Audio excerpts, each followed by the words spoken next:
கருமலையின் பின்புறத்தில் கடம்பனை தொடர்ந்து வந்த சேரர்களை வீழ்த்தியதும் பரம்பினர்கள் மலையின் மேலேறி மறுபுறத்தில் போரிட்ட வீரர்களுக்கு உதவ சென்றுவிட குறைந்த பரம்பினரே மடிப்புகளில் நின்றனர். பாரியும் கடம்பனும் பேசுவதை கவனித்திருக்கையில் திடீரென்று யவனர்கள் குதிரையில் பாய்ந்து வருவதை கண்டதும் அதிர்ந்தனர். அதற்குள் யவனர்கள் பாரியை நெருங்கியிருக்க துடித்தெழுந்த நாண்கள் அம்புகளை சரமாரியாக உமிழ்ந்தன. முன்வரிசை யவனர்களை வீழ்த்தின. யவனர்களின் உடல்கள் சரிந்து மற்ற குதிரைகளின் காலடியில் மிதிப்பட எஞ்சியிருந்த யவனர்கள் கீழே குதித்து கடம்பனை தாண்டி பாரியை நோக்கி சென்றனர். வாரியன் பதறி ஓடி வந்தான். ஒரு கணத்தில் முடியன் வாளுடன் பாரியை தாண்டி செல்ல அவனை விட வேகமாய் நிலவனின் கையிலிருந்து வட்டுக்கத்திகள் சரம் சரமாய் அணிவகுத்து பறந்தன.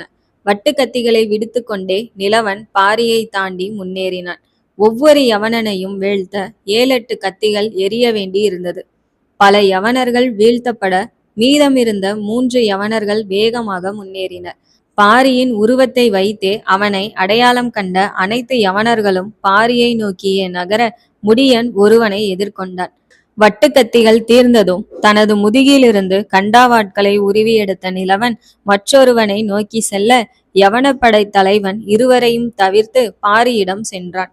பாரி நிலவனை ஒரு கணமும் காயமடைந்திருந்த முடியனை மறுகணமும் பார்த்தான். சுகேசனை வீழ்த்தியவுடன் முடியன் இடது தோளின் காயத்திற்கு மருந்திட்டு புதிய ஆடை அணிந்து பாரியிடம் வந்திருந்தான்.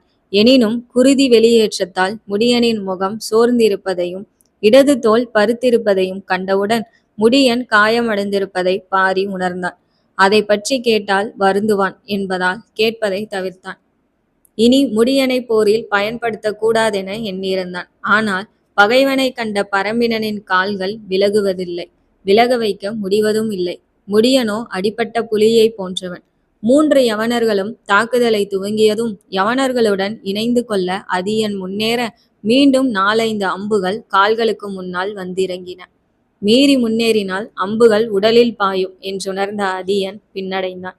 யவனர்களின் தலைவன் வேகமாக நெருங்க போரிட விரும்பும் அதியனுக்கு தன் ஆற்றலின் ஒரு பரிமாணத்தை காட்டவும் அதே நேரத்தில் உடனடியாக சண்டையை முடிக்கவும் பாரி நினைத்தான். யவனர் தலைவன் வேகமாக பாரியை தாக்க பாரி வாளை உரையிலிருந்து எடுக்காமல் உரையினால் தடுத்து கொள்ள துவங்கினான். பாரியினுடைய வாளுரையும் இரும்பால் தயாரிக்கப்பட்டு உரையின் மேல் பூவேலைப்பாடுகளால் அழகு செய்யப்பட்டிருந்தது. வாளை உருவியபடி முன்னேறி இருந்த வாரியன் பாரி போரிடும் முறையை கண்டவுடன் கண்களை மூடாமல் அதிசயித்து பார்த்து கொண்டிருக்க தன் வீரத்திற்கு ஏற்பட்ட இழுக்காக யவனர்களின் தலைவன் கருதி